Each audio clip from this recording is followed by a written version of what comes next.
વૈષ્ણવજન તો તેને કહીએ જે પીડ પરાઈ જાનાને રે।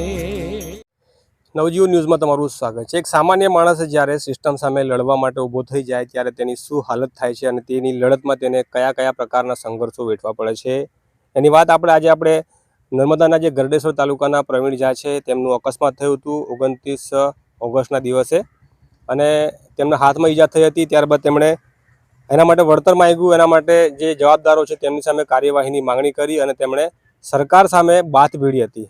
ત્યારે પોલીસ તરફથી તેમનો કેવો અનુભવ રહ્યો અને આખરે અત્યારે શું પરિસ્થિતિ છે, માનવ અધિકાર પંચે તેમણે શું કીધું છે? પ્રવીણભાઈ, શું ઘટના તમારી સાથે બની હતી ટૂંકમાં? 29 ઓગસ્ટે સવારમાં 7:30 વાગે હું કેવડાથી નીકળ્યો હતો રાજપીપળા જવા માટે। એટલે રસ્તામાં વાસલા ગામ નજીક અચાનકમાં રસ્તા પર ખાડો આવી જતા મારી ગાડી ડિસબેલેન્સ થઈ ગઈ હતી, બાઇક હતી એટલે મેં ત્યાં પડી ગયો હતો ને મને કોણીમાં ગંભીર ઇજા આવી હતી, જેમાં મને પ્રાથમિક સારવાર માટે ગરુડેશ્વર લઈ ગયા હતા અને ત્યાંથી એમરજન્સીમાં રાજપીપળા રિફર કર્યા હતા। હવે ત્યાં 5 કલાકમાં 3 એક્સિડન્ટના કેસ જોયા પછી મેં કેસ જોયા એટલે મારા મનમાં એવું આવ્યું કે હવે 5 કલાકમાં 3 કેસ થાય છે આવ્યા રોડ ખરાબ રસ્તાને લીધે, તો પછી દિવસના કેટલા હશે અને વર્ષના કેટલા કેસો થતા હશે। એટલે મારા મનમાં એવું આવ્યું કે નર્મદા જિલ્લાની પ્રજા શું મરવા માટે છે? એટલે મારા મનમાં સીધું આવ્યું કે મારે હવે આના માટે લડત લડવી છે। હા, ન્યાય જોઈએ। એટલે એના માટે મેં 3 માંગણીઓ સાથે મારી લડત ચાલુ કરી। પહેલાં તો જે ગઢેશ્વરથી લઈને રાજપીપળા લગીનો અતિશય ખરાબ રસ્તો છે, જે ગયા ખાસા વર્ષોથી છે, એનો આખું ઓવરલે એટલે નવો રસ્તો બનાવવાનો આવે। બીજી માંગણી હતી કે અધિકારીઓ સામે કાયદેસરની કાર્યવાહી થાય અને ત્રીજી માંગણી એવી હતી મારી કે મને વળતર મળે। આ માંગણી સાથે મેં લડત ચાલુ કરી। પોલીસ પાસે તમે ગયા ફરિયાદ નોંધાવવા, તો શું થયું? પોલીસ પાસે ફરિયાદ નોંધાવવા ગયો એટલે પોલીસ જે ટીમ છે એ મારી એફઆઈઆર લેતી જ નહીં। એના માટે મારે બહુ અલગ અલગ સ્ટેશન, પહેલાં તો ગરડેશ્વરવાળા કેવડામાં કે કેવડાવાળા ગરડેશ્વર કે એમ કરીને ખાસો દિવસ મારે નીકળ્યા।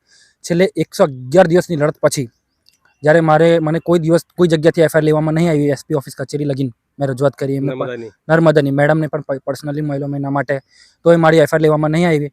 છેલ્લે મને માનવ અધિકાર આયોગ દ્વારા સમન્સ કરવામાં આવ્યું, મને ને પોલીસ અધિકારી માનવ અધિકાર પંચમાં પછી ગયા ન્યાય મેળવવા માટે? હા, ન્યાય મેળવવા માટે કમ્પ્લેન કરી છે એટલે એના બેઝ પર સમન્સ આવ્યું, જેમાં મેં રૂબરૂ હાજર થયો ગાંધીનગર અને પોલીસ અધિકારી શ્રી વિડીયો કોન્ફરન્સિંગથી હાજર હતા।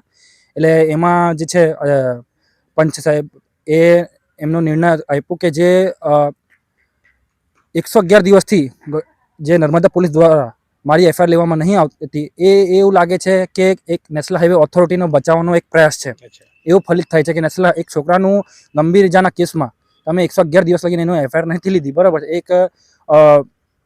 એને નેશનલ હાઈવે ઓથોરિટીનો બચાવવાનો પ્રયાસ છે અને એના ઉપર એ લોકો શું મોટો બી લીધું છે।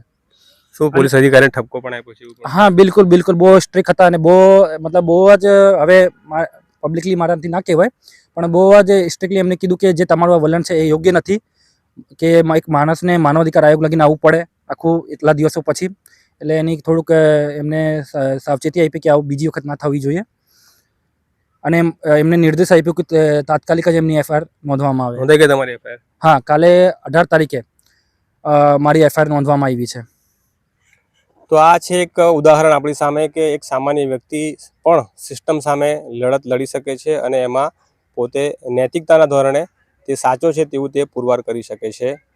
તો એક ઘટના હતી કે ખરાબ રોડ રસ્તાના કારણે સમગ્ર દેશમાં, સમગ્ર રાજ્યમાં સેંકડો લોકો 2 વ્હીલરવાળા હોય, 4 વ્હીલરવાળા અકસ્માત પામે છે, કેટલાક જાન ગુમાવે છે, કેટલાકને ખોળખાપડ આવે છે, હાથ પગ ભાંગી જાય છે।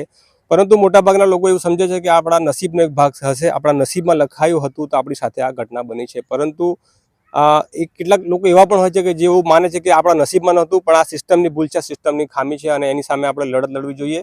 મારી સાથે જે ઘટના બની છે એ બીજા લોકો સાથે ના બને એ માટે પણ અવાજ ઉઠાવવો જરૂરી છે। આ ઘટના ઉપરથી આપણને ખ્યાલ આવે છે। તો આ જ પ્રકારના ન્યૂઝ અને અહેવાલ માટે નવજીવન ન્યૂઝ સાથે જોડાયેલા રહેજો।